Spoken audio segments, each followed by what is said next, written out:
Pessoal, o vídeo de hoje mostrará uma das melhores e mais importantes batalhas da história de Baki, pois ela significa um marco na história do protagonista da obra, pois aqui veremos Baki se erguer contra Oliva Biscuit, um homem que os Estados Unidos prefere fazer tudo o que ele quer do que tê-lo como seu inimigo. Mas não só isso, Oliva é uma representação de algo que estava acima da lei. Uma representação do próprio Estados Unidos, que ao fazer tudo o que o mesmo queria, simplesmente teve ele aos seus domínios. Oliva agora é um mercenário da maior nação do mundo, então ele a representava. Logo, o vídeo de hoje começa com Oliva Biscuit abrindo a porta da cela de Baki e entrando vagarosamente. O jovem campeão acordava e olhava para o indomável que dizia: "Eu vou ter que lhe dar o que você veio buscar aqui. Será daqui 2 semanas. Você será famoso por todos os Estados Unidos. Faremos uma luta televisionada para toda a América e você não estará mais na solitária." Baki sorria e questionava: "Você ainda não entendeu, não é mesmo, senhor acorrentado?" Baki começava a se levantar e continuava: "Você está procurando por algum tipo de chave ou algo do tipo?" Oliva questionava: "Espera, você me chamou de acorrentado?" Baki respondia ignorando a pergunta: "O que estamos tentando fazer é apenas uma luta, você sabe disso, certo? Por que esperar 2 semanas se podemos fazer a mesma merda aqui?" Oliva questionava: "O que você quer dizer?" Baki colocava o pé no peito de Oliva e respondia: "Quero dizer isso, você ou eu. Quando um de nós fizer o movimento, significa que já começou." Oliva regalava os olhos e questionava: "Você está dizendo que nessa situação quer lutar aqui mesmo e agora?" Baki respondia: "Você não é um lutador puro. Isto é apenas uma luta entre você e eu. Não precisa ser visto por mais ninguém." Oliva fechava a cara e alertava: "Seus dedos estão algemados. Você entende isso, certo? Está falando grosso comigo nessa situação. E o que irá fazer sobre isso? Você irá tentar lutar comigo com os dedos assim?" Baki respondia: "Mas quem disse que isso é problema seu? Eu estou começando isso, não você." Além de que, Baki de repente subia com um chute no rosto de Oliva. O indomável sangrava e caía colocando um joelho e uma mão no chão. O desacorrentado arregalava seus olhos e Baki dizia: "Isso não é nada. Eu não estou tão algemado quanto você." Oliva questionava: "É assim que eu pareço pra você?" Baki respondia: "Sim, eu sinto pena que você é um maldito acorrentado." Oliva dizia: "Não é isso que eu estou perguntando. Estou perguntando se eu pareço alguém que você pode espancar sem usar as suas mãos." Baki subia com uma joelhada no queixo, em seguida virava com um chute no rosto de direita, seguido de um pisão de esquerda no pescoço. Oliva batia contra a parede e Baki dizia: "Não há tempo para se preocupar com o que você parece, senhor acorrentado. Isso aqui não é um concurso de beleza. Entendido?" Oliva começava a tirar sua gravata e dizia sorrindo: "Me desculpa, eu estava distraído. Mas agora eu entendi." Baki disparava, mas de repente, galera, a palma de Oliva vinha de encontro e o acertava num tapa. Com as mãos algemadas, Baki batia contra a parede que era destruída. O rapaz passava para uma solitária de um preso ao lado.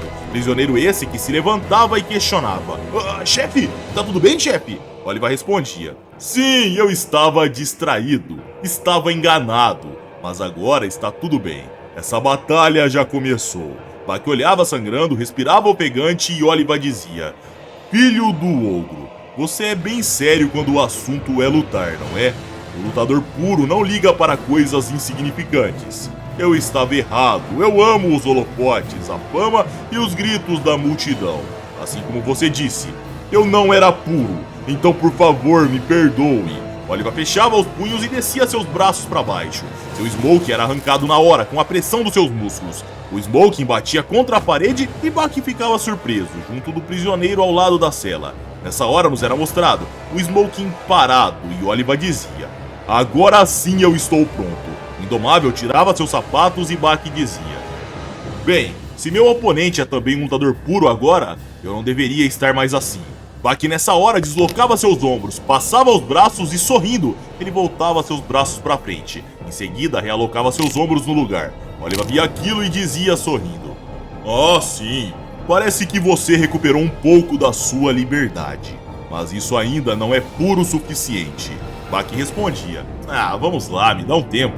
Baki fechava os braços nas dorsais e começava a fazer o sangue na região ser pressionado. O tempo ia passando, os dedos de Baki, que estavam de um jeito, de repente ficavam pinos, e ele conseguia ser solto completamente. A algema caía no chão e Baki dizia: "Agora sim eu tô bem." O prisioneiro ao fundo ficava em choque e Oliva comentava: "Oh, entendi. O sangue flui nos braços na parte interna, do lado das artérias, e vai para a parte inferior do corpo, passando pela parte externa pelas veias. Quando as pessoas cortam suas mãos, eles colocam alguma coisa em sua axila. Isso é para estancar o sangue da artéria. Mas se uma pessoa tiver um músculo dorsal forte igual ao do Baki, ela só precisa fechar sua axila para estancar o sangramento da artéria. Não precisa colocar nada no local. Fechar bem a axila para com que o sangue da artéria seja estancado. O sangue precisa ficar fora dos braços, então os braços e dedos ficam mais e mais finos e finalmente, voilá!" Baki questionava, interrompendo e se aproximando: "Você sabe bastante, não é?" Oliva sorria e dizia: "Nós dois estamos livres agora, garoto. Você e eu, apesar de estarmos separados por uma parede quebrada. Sim, nós dois estamos num ringue." Baki dizia: "É isso aí, estamos no ringue." Baki olhava pelo buraco, via o corpo enorme do seu oponente à frente e simplesmente avançava golpeando. Mas de repente, Baki percebia que Oliva segurava seu punho e dizia: "Oh, golpe pesado." Baki era puxado e Oliva continuava: "Isso é muito bom. Realmente muito bom, Baki. Estou impressionado que você tenha conseguido colocar todo o seu peso do corpo num só golpe. Numa situação tão adversa quanto essa, eu tenho grandes expectativas. Então que tal isso, Baki? Vamos com tudo agora." Oliva puxava o ar, posicionava sua mão esquerda na parede e puxava Baki com a direita. O jovem campeão batia contra a parede e tentava puxar de volta enquanto era amassado. O narrador nessa hora pontuava: "Nome do prisioneiro presente que assistiu aquilo: Rich Cox. Nacionalidade: norte-americano. Idade: 33 anos. Sentença: restam 18 anos de prisão pelo roubo e assassinato de 8 pessoas em um banco. Cox foi a primeira testemunha da grande luta. Mais tarde, ele teve que contar a centenas de prisioneiros sobre essa história de novo e de novo. Baki foi afundado na parede e depois ele atravessou." Era mostrado Oliva puxando Baki e destruindo a parede. Em choque, Cox pensava: "O que aconteceu com a parede? Ela foi estraçalhada e 2 celas viraram uma só." Como narrador, ele dizia: "E então o Sr. Oliva disse pra mim: 'Sai daí, Cox.'" Cox voltava a contar: "Obviamente eu fiz o que ele me mandou. E o que aconteceu depois disso parecia coisa de filme." Segurando Baki pelo braço, Oliva o erguia e o posicionava em seus braços. Em seguida, Cox continuava: "Oliva agarrou o braço e a perna do Baki desse jeito. E você pode perguntar, ele arremessou o moleque no chão? Não foi isso. Eu nunca tinha visto algo assim. Aquilo foi... Cara, como eu posso explicar? Sabe, imagina algo girando e girando muito rápido. Igual quando você seca uma toalha molhada, sabe que você fica balançando? Como se Baki fosse a toalha. Sério, foram quantas vezes? Eu não me lembro quantas vezes o Oliva fez isso. Isso deve ter tirado ele do eixo. O Baki foi jogado no ar como se joga uma roupa no varal pra frente, sabe? E ele foi jogado pelo vento. Nos era mostrado Baki no suposto vento que Cox havia comentado. Em seguida, Oliva disparava investindo contra ele e avançando na direção da parede, enquanto Cox dizia como narrador: "E o que aconteceu depois disso, cara? A verdade é que sinceramente eu nem sei, porque eles começaram a correr pelas paredes, tipo, pra longe de mim." Nos era mostrado o som de paredes sendo destruídas enquanto prisioneiros se assustavam. Podíamos escutar isso fora das celas. Depois podíamos ver Oliva parado e 4 paredes destruídas ao fundo e Baki no chão da 5ª cela. Oliva olhava para baixo, sorria e aguardava. O prisioneiro lá presente tremia e o narrador dizia: "A segunda testemunha da luta entre o desacorrentado Oliva e Baki tem o seguinte nome: Edward Buchar. Nacionalidade: norte-americano. Idade: 29 anos. Sentença: 9 anos de prisão por tráfico de pessoas e drogas." Nas palavras de Buchar foi dito: "Eu pensei que o desacorrentado era apenas um apelido que colocaram nele, sabe? Algo que representa um cara que simplesmente não pode ser acorrentado por poder, por regras ou até mesmo por leis, sabe? Todo mundo pensa isso, mas que nada. E sabe, nada pode prender esse cara. Foi isso que eu pensei." É o que as pessoas geralmente vão pensar, óbvio. Mas ainda assim, se fosse isso, seria incrível de qualquer forma, correto? Mas era mostrado Baki sendo jogado contra a porta de ferro. Ele olhava ofegante, fechava sua guarda, pois um soco de Oliva chegava, e o prisioneiro continuava: mas o apelido dele esconde um significado ainda mais concreto, certo? A porta de ferro era eclodida. Já Bach rangia os dentes enquanto Edward continuava. Quando eu vi aquilo, a palavra desacorrentado perdeu a relação com as correntes do que eu tinha dito anteriormente, sabe? Estava mais para um local agora. Essa foi a sensação que eu tive. Desacorrentado significa que não há nenhum lugar no mundo que possa conter aquela coisa. Nos era mostrado, galera, Oliver lançando Bach para longe junto com a parede de ferro. Bach batia contra as grades, girava e caía para os andares abaixo. Enquanto Bach caía no chão, Edward continuava contando. Porque ele destruiu a parede de 3 celas. Não, 4 na verdade, depois uma porta de ferro. Mas sabe, se ele poderia simplesmente sair, pra que ele fez aquilo? Esse homem não tem limites ou contenção? Onde mais você acha que eles poderiam colocar um homem assim? Em lugar nenhum, não tem como prender algo assim.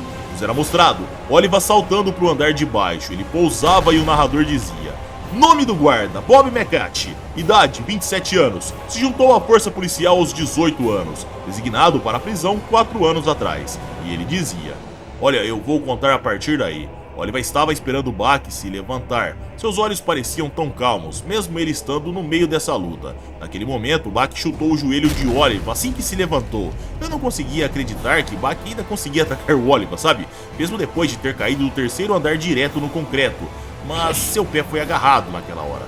O movimento de Oliver foi bem rápido, mesmo ele tendo um corpo enorme. Porém, Bach continuou chutando com o outro pé. Enquanto recebia chutes na cara, Oliver abriu os braços. Com a postura como a do portador da tocha olímpica, calmamente Oliver indicou para nós se afastarmos, pois ele tinha controle absoluto e não queria ajuda. Ele jogou Bach para trás da sua cabeça e eu não pude acreditar no que aconteceu depois. Meus ouvidos ressoaram porque eu nunca vi um barulho como aquele antes. Após medirem a profundidade do buraco causado no chão, após Bach ser arremessado contra o solo, constatou-se que o chão ficou 30 centímetros afundado.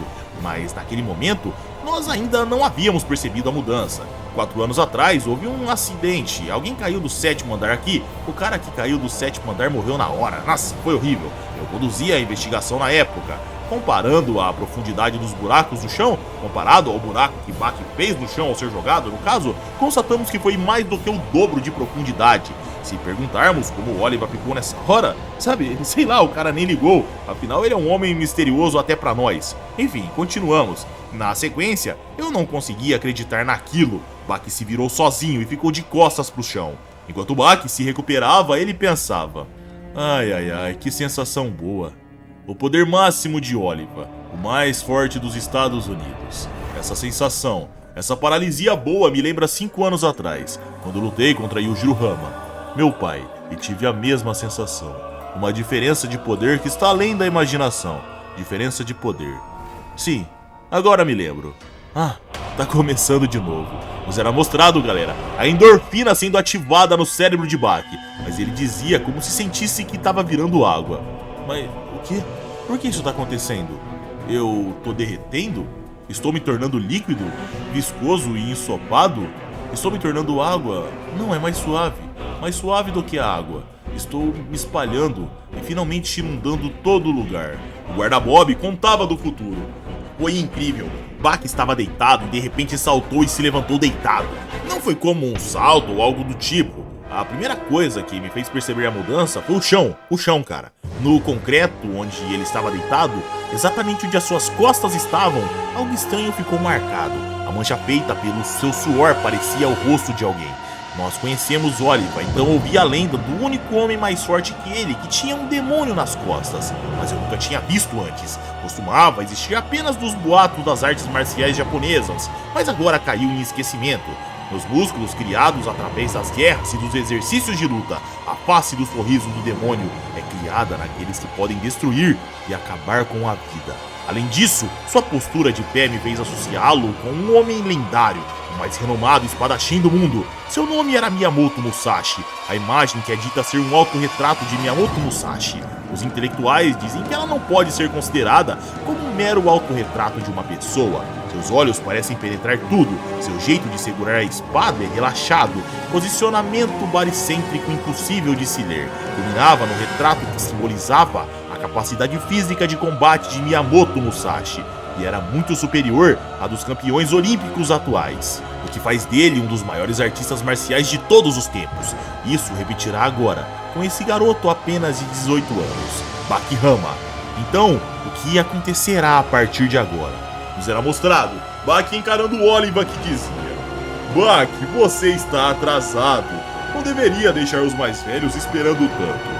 Mas você me parece bem demais. Então vamos continuar. O guarda Bob voltava a contar.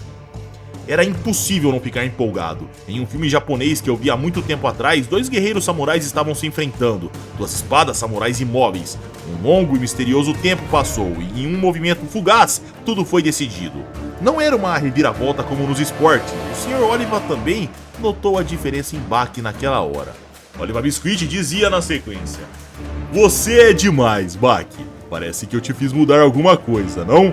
Baki mantinha-se calado e Oliva continuava: Chega de ficar brincando. Agora é mano a mano. Tô indo. Quando Oliva iria dar um passo, ele se encontrava nocauteado e caía se espatifando no solo. O guarda Bob ficava de boca aberta e contava.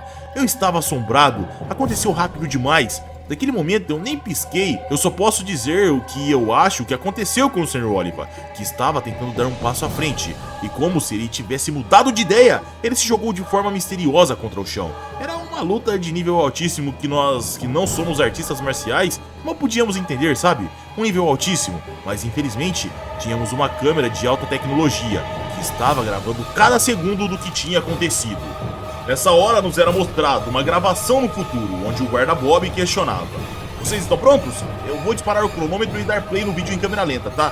Como podem ver, nenhum deles se moveu ainda, mas o Baki dá um passo na frente de repente, porém o Oliva ainda não se move, e logo, em 0,2 segundos, acontece um golpe, antes de um segundo. E nesse momento, Oliva já estava caindo nocauteado. O vídeo mostra o que ocorre a partir daí. Talvez tenhamos notado a luta a partir desse ponto. Isto é, aproximadamente um segundo após o começo. Absurdo, né? Nos era mostrado o diretor da prisão olhando surpreso a gravação. Ele olhava para Bob e questionava: Tá, o Mats Oliva também é rápido, e por que ele não fez nada depois disso?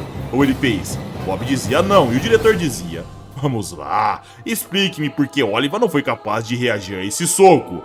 Bob respondia: Porque Oliva estava inconsciente, senhor. O diretor dizia: Você só pode estar de brincadeira. Ele se encontrava em pé, acordado, então como assim inconsciente? Bob sorria e respondia: Oliva não cairia com um soco fraco como aquele. Fraco pra ele, no caso, né? Mesmo naquela velocidade, ele não cairia, senhor. O diretor dizia: O vídeo mostra ele de pé, tentando lutar com o Baki, não? Sinceramente, guarda Bob, não estou entendendo onde você quer chegar. Responda de forma direta. Bob respondia: Sim, é verdade, diretor. Contudo, voltávamos para o momento da luta, onde Oliva estava no chão, mas ele sorria e dizia: Isso é exatamente o que eu esperava de você. O moleque de nariz empinado cresceu bem, hein? Esse é o lendário sangue Hama em você. Estou contente de ter tido grandes expectativas. Oliva se levantava e continuava dizendo: No livro The User Illusion, escrito por Norrie Thunders, o autor explica: a consciência vem meio segundo depois das pessoas se moverem. O cérebro só consegue reagir meio segundo após perceber um movimento. Por exemplo, se uma faca está voando na sua direção, você percebe ela, mas ainda não é capaz de reagir. Somente meio segundo depois é o que o seu cérebro ordena: perigo, desvie. E aí sim você se move. Isso significa que entre o momento em que você percebe e o momento em que você consegue reagir, é como se você ficasse inconsciente por meio segundo. As pessoas podem arrebentar a sua cara como bem entenderem nesse 0,5 segundo. Quase um momento invisível. E você orgulhosamente reivindicou esse momento para si, através de uma série de diferentes campos de batalha. Em sua vida normal, por todos os dias você ficou sem relaxar um momento sequer, e seu sangue Hama amadurecido correndo pelo seu corpo entregaram a você esses preciosos 0,5 segundos antes da reação do seu oponente. É uma ideia original desenvolvida somente no mundo das artes marciais japonesas, que não tem credibilidade nenhuma no mundo dos esportes de luta modernos. É um presente incrível, eu admito. Contudo, eu não preciso disso. Afinal, eu tenho algo muito melhor. Nessa hora, Baki arregalava os olhos e questionava: Mas que porra é essa? Os guardas ficavam surpresos. Bach suava frio e nos era mostrado Oliva transformando seu corpo numa bola de músculos. Surpreso, o jovem campeão pensava: Isso é uma esfera. O futuro, o guarda-Bob contava na sequência. Diretor, eu fiquei surpreso demais. Ver um ser humano de repente se tornar uma bola foi algo absurdo. Como aqueles animais estranhos. Qual que é o nome? Tatu, sim, Tatu. Claro, por conta desse trabalho que o senhor me deu ao me contratar, eu precisei praticar algumas artes marciais. É por isso que eu pude entender o quão incrível aquela técnica era. Entende, diretor? As técnicas de artes marciais usam muitas articulações. Resumindo, os cantos do corpo. O corpo humano está cheio deles, contudo aquela postura. O diretor interrompia questionando: Tá bom, mas e o Bach? Bob respondia: ele ficou surpreso também. Eu poderia dizer apenas olhando para o seu rosto. Sem aquele seu truque do meio segundo, o que ele poderia fazer contra aquela bola? Porém, Bach é o filho do demônio, e ele começou com o mais forte entre os chutes, o voador giratório. Mas ele foi repelido. Ele parecia estar chocado na hora, então eu me lembrei de algo. Quando eu estava preparando o jantar do Sr. Oliva, ele tinha terminado de beber várias garrafas de vinho e parecia muito feliz naquele dia. Foi quando ele me mostrou algo muito interessante. Nos era mostrado o Oliva abrindo os braços e Bob continuava. Foi algo surpreendente. Ele começou a mover seus músculos, ele moveu dos seus ombros para o pescoço atrás da cabeça e chegou até o outro braço. Uma espetacular performance de mover os músculos para outros lugares, sabe? Isso é chamado de controle muscular. Ele controlou várias partes ao mesmo tempo. E ali concluímos, ele pode fortalecer qualquer parte do seu corpo. Esse é o porquê do Bach ser repelido ao chutar. O poder do golpe de Bach foi repelido pelos músculos do Sr. Oliva no ponto do impacto. Então, essa é a razão de ninguém poder sequer movê-lo. Bach nessa hora sorria e dizia: Ah, sim, é como naquela vez. Sabe, já aconteceu a mesma coisa comigo antes. Foi na luta contra Kurei Hashinogi, ele fez o mesmo. Pela diferença brutal de tamanho entre vocês, eu acabei não lembrando antes. Mas é exatamente a mesma coisa, afinal, é provável que a forma de quebrar isso seja a mesma. Prontamente, Oliva dizia: Então faça, tente a sorte. Essa técnica que você criou antes para quebrar a defesa do seu oponente, eu a conheço. Goutai Jutsu, a técnica quebra-guarda. Bach se surpreendia a priori, sorria e dizia: Você é bem informado, não é mesmo, seu xereta? Bem, não parece haver outra maneira, mas eu já ia fazer isso de qualquer jeito. Bob voltava a contar na sequência. Eu sabia que ia ser uma batalha inacreditável, mas mesmo assim, naquela hora, naquela velocidade, eu não podia acreditar no que meus olhos viam. Goutai Jutsu? Ou, sei lá, técnica para endurecer o corpo para se defender? Sabe, quando eu estava na escola policial, um homem japonês de aproximadamente 60 quilos nos mostrou um milagre. Nós vimos com nossos próprios olhos. Para a demonstração, nós pegamos uma bola de boliche como ele pediu, e com nossos próprios olhos, vimos ele a destruir com um único golpe de karatê. Ele nos explicou sobre aquilo. Quando um golpe de karatê é executado, cerca de uma dúzia de juntas se movem ao mesmo tempo.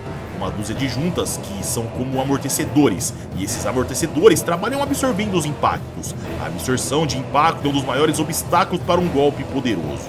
Se você conseguir fazer com que os amortecedores mantenham uma postura completamente estável, um humano pode se tornar uma bola de ferro. Nos era mostrado o mestre japonês dizendo no flashback: Meu peso é de 60 quilos, não posso me tornar uma bola de ferro de 60 quilos. Dessa maneira, quebrar uma bola de boliche é fácil para mim. Mas se for um ser humano cheio de amortecedores, juntas e músculos moles, e que também se move por aí, não é tão fácil de destruí-lo. No entanto, você consegue se usar o Goutai Jutsu, mas nem mesmo eu dominei isso por completo. Voltávamos para o presente, onde Bach avançava com o Goutai Jutsu, com uma esquerda num golpe bem similar ao Seiken, e Bob contava. O som de um ser humano sendo atingido por aquilo foi incrível. Prendendo o fôlego, nós observamos, esperamos por 5, 10... Não, talvez só por 3 segundos mesmo, e então aconteceu. Nos era mostrado Oliva agarrando o Bach, abrindo sua esfera e de repente avançando como se fosse uma boca, e de repente o fechando. Bob arregalava seus olhos e nos era mostrado Bach sendo puxado para dentro da esfera e Bob dizia: Ele o engoliu inteiro, mas engoliu um humano, igual He-Man? Mas que diabos está acontecendo lá dentro? Isso tá além da nossa imaginação. Nos era mostrado Oliva cuspindo, entre aspas, o jovem campeão, e Bob pensava: Então isso faz parte de uma luta? Que coisa absurda! Nessa hora, o Indomável se levantava, olhava para Bach, que estava com a consciência abalada, e Bob continuava, só que agora ele contava: Eu me lembrei de quando eu era criança, a libélula que havia acabado de pegar sacudia com sua vitalidade transbordante como não não tinha uma gaiola, eu a segurei na minha mão para evitar que ela fugisse, sabe? Então eu corri direto para minha casa, que ficava ali pertinho, mas quando eu a coloquei na mesa, a libélula estava tão fraca que eu pensei que era outra libélula. Eu a carreguei com muito cuidado, não imaginei que fosse se machucar tanto, e em troca de um precioso tesouro, eu aprendi uma lição dolorosa. Trancar uma criatura causa tanto estresse nela, drenando criticamente a força e vitalidade de seus corpos. Não dá para segurá-la daquele jeito. E aqui, no caso de Bak, o mesmo aconteceu. Ele foi pego no torno que é o corpo de Oliva Biscuit e foi esmagado pela sua força. Nos era mostrado Oliva se agachando e dizendo: te cozinhar, te devorar e te esmagar. Eu posso fazer o que diabos eu quiser com você agora. Se essa fosse uma partida com regras no ringue, eu acabaria de me tornar campeão. Afinal, você foi nocauteado. Mas infelizmente esse lugar não é tão gentil assim, garoto. Nós não temos um juiz para evitar o perigo, nem mesmo a cortesia das regras. Nós temos que lutar até a morte. Senão, quem irá nos dizer quando a luta acabar? Sim, Bak, você sabe, tem que sair da sua boca.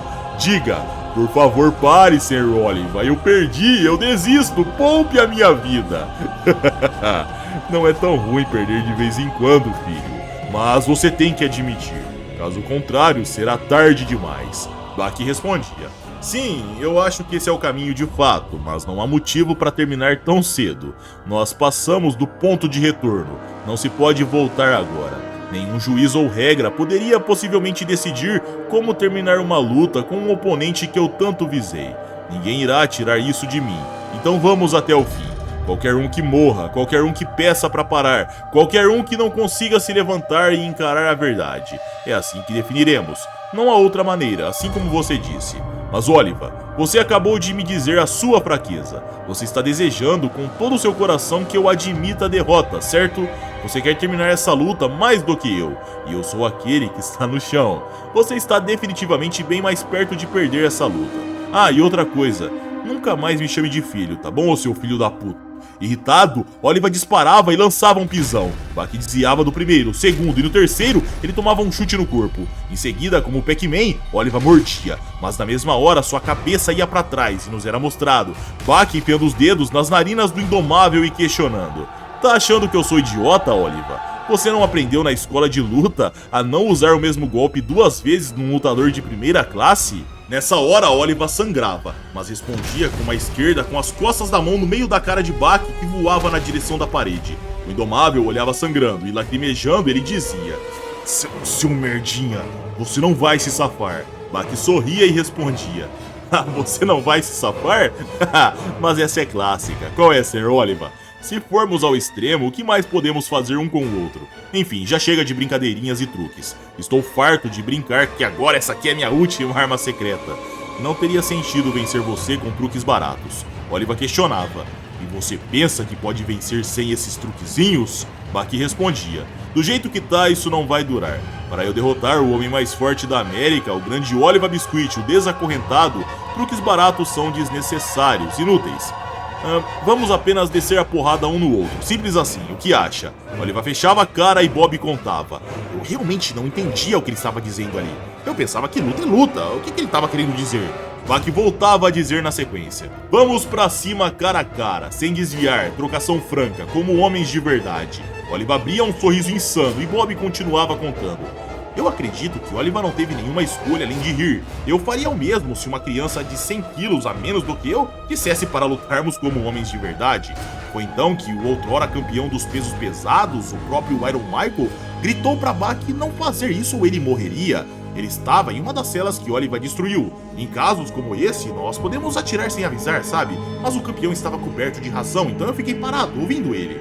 Iron Michael dizia: Bak, você não está entendendo a diferença de peso entre vocês dois, porque acha que tem 17 categorias de peso no boxe. Um peso médio como você, lutando boxe contra Oliva sem poder desviar, seria como empurrar um trem com as próprias mãos. Mesmo que você o atinja algumas vezes, não vai fazer diferença. Ele vai te esmagar, então ouça a razão, Bak. Isso não é brincadeira. Bak nessa hora respondia sorrindo: certo, eu entendi.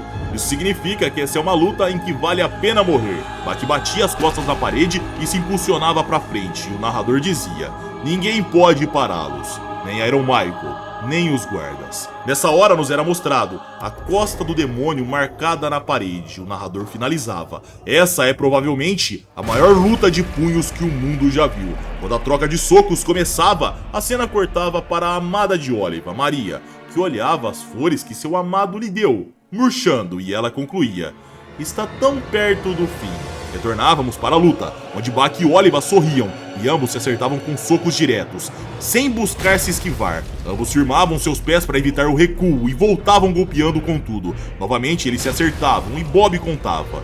Que tipo de trocação de soco foi aquela? Pra ser sincero, nós não tínhamos nem como dizer o que estava acontecendo, pois nós três não conseguíamos sequer enxergar, era muito rápido. Eu escutei sobre aquilo depois. Naquele momento, lá fora, no topo dos muros, havia um monte de abutres esperando pelo resultado. Nessa hora, íamos para a consciência de Bach, que pensava enquanto trocava golpes. Eu percebi uma coisa: para derrotar o Oliva, técnicas de luta ou estratégias inteligentes, essas duas coisas são inúteis. O que eu preciso para derrotar o Oliva, que é 100 quilos mais pesado que eu, é apenas mais poder. Nesse instante, Oliva tomava o prejuízo numa troca de socos. Bach olhava, entrava com uma esquerda veloz e voltava a bater enquanto pensava. Cabeça erguida, sem medo, apenas em frente, sem olhar para trás. Encara ele, até ele cair. Bach começava a empurrar na troca de golpes e pensava enquanto batia. Empurra ele contra as paredes. Não, além das paredes. Na sequência, Bob contava. Sem ninguém falar uma palavra, todos nós tiramos nossos chapéus. Eles existem, não é? Homens como esses. E lutas assim são possíveis no mundo real. Sublime, supremas, dignas. O tipo de coisa que dá vontade de oferecer seu mais sincero respeito. Viemos agora para a consciência de Oliva, que divagava. Esse garoto, que não tem nem metade do meu tamanho, está me empurrando para trás. Nesse momento, Oliva firmava seu pé esquerdo contra a parede e entrava com a direita enquanto pensava trocando golpes. Não, ele não vai me empurrar para trás mais. Bach tomava o soco de encontro, mas continuava avançando com sua esquerda, e Oliva pensava enquanto batia as costas na parede recuando. Para esse garoto que é 100 quilos mais leve, os Estados Unidos... De repente, Oliva gritava e entrava com sua direita. Bach era acertado em cheio, mas agarrava a cabeça de Oliva na mesma hora. Carregava sua cabeça para trás, mesmo sangrando e quase inconsciente. O rapaz forçava seu corpo e soltava uma cabeçada no meio da cara do seu oponente. Oliva era eclodido contra a parede. A representação do poder dos Estados Unidos, Oliva Biscuit, nessa hora se via abalada. A representação da bandeira voava. Já Bach carregava a sua direita e batia com toda a sua força. Todos os guardas ali presentes fechavam os olhos com medo e nos era mostrado Oliva caindo no chão nocauteado e Bach batendo contra a parede e a atravessando. O jovem campeão caía lá fora e Bob contava. Foi uma cena solene, porque quando Bach abriu os olhos e levantou sua cabeça, já não tinha mais ninguém na sua frente. Bach se levantava e via um muro à frente. Em seguida olhava para trás, via a parede que ele havia destruído e dentro estava Oliva desmaiado.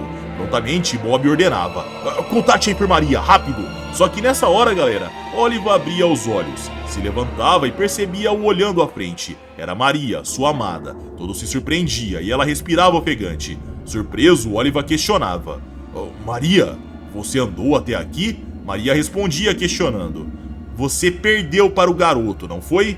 Oliva desviava o olhar, mas respondia admitindo que sim, e Maria continuava: vamos voltar. Vir até aqui é o melhor que posso fazer. Me leve de volta. Ou prefere que o garoto me carregue? Oliva olhava para Bach e o garoto dava o sinal de que não queria isso. Então Oliva sorria e dizia: não, é claro que não. Maria dizia: eu não darei este direito a ninguém, nem mesmo sobre o meu cadáver. Oliva pegava sua amada no colo e ordenava: chame o diretor. Eu tenho um anúncio para falar a todos os prisioneiros. Os guardas entravam em posição de sentido acatando a ordem, e a cena cortava para momentos mais tarde, onde todos os prisioneiros se reuniam no pátio e Oliva Biscuit dizia: cavalheiros, me escutem. Tenho certeza que o rumor já chegou aos seus ouvidos, e é verdade. Eu lutei contra Bakihama e perdi. O som de surpresa ecoava e Oliva continuava: portanto, eu já não sou o mais forte e o número 1 da penitenciária do estado do Arizona. Porém, de maneira nenhuma eu posso permitir isso. Então o que eu deveria fazer? A resposta é fácil, cavaleiros. Que tal eu fazer ele desaparecer para ninguém nunca mais vê-lo? Bach ficava confuso, já Oliver olhava para o lado e continuava. Diretor, por favor, tome conta disso. De hoje em diante, eu declaro Bakihama liberado dessa fortaleza. O diretor gelava e questionava. Quer dizer, hoje?